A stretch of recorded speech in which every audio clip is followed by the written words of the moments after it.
भक्ति लोगों को शांत नहीं बनाती, फिर भी हम उसी ओर भागते क्यों हैं? अगर भक्ति सच में शांति देती है, तो सबसे ज़्यादा भक्त लोग सबसे बेचैन क्यों रहते हैं? मैंने बहुत लोगों को देखा है, हाथ में माला, मुंह पर राम नाम और आंखों में डर। अजीब बात यह है कि भक्ति उन्हें शांत नहीं कर रही, फिर भी वो उसी ओर भागे जा रहे हैं। हमें सिखाया गया है कि भक्ति मतलब शांति, भक्ति मतलब समाधान, भक्ति मतलब सब ठीक। लेकिन अगर ये सच होता तो मंदिर सबसे शांत जगह होते, और अक्सर ऐसा नहीं होता। एक बुजुर्ग व्यक्ति को मैं रोज मंदिर में जाते देखता था। वह हर दिन सबसे पहले आते, सबसे देर से जाते, लेकिन उनके चेहरे पर कभी सुकून नहीं था, सिर्फ घबराहट। एक दिन मैंने उनसे पूछा, आप रोज आते हैं, फिर भी परेशान क्यों रहते हैं? उन्होंने जो जवाब दिया वो आज तक मेरे दिमाग में अटका है। उन्होंने कहा, अगर मैं नहीं जाऊंगा तो पता नहीं क्या हो जाएगा।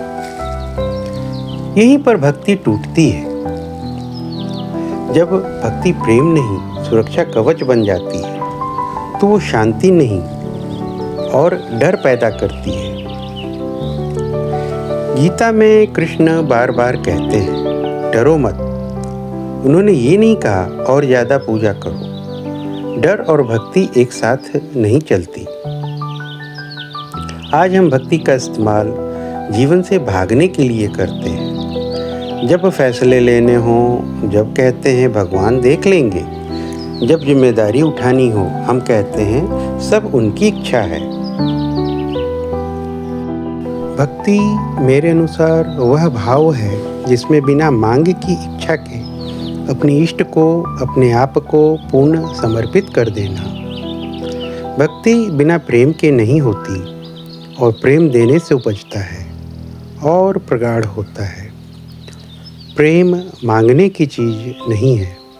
भक्ति का मतलब अपने आप को अपने इष्ट में विलय कर देना। जैसे सागर में नदी समाकर एक हो जाती है, सागर ही हो जाती है। यही एकत्व की भक्ति रामकृष्ण परमहंस में था, चैतन्य में था, मीराबाई में था, तुकाराम में था, नामदेव में था, और भी कई भक्ति मार्ग के संतों में था। आज के श्री प्रेमानंद महाराज में है। इन संतों ने यह संसार में रहकर संसार से मुक्ति का मार्ग बताया। इसलिए भक्ति भय नहीं, मुक्ति देती है, शांति देती है, प्रेम देती है, आनंद देती है। तो शायद सवाल ये नहीं है कि हम कितनी भक्ति करते हैं।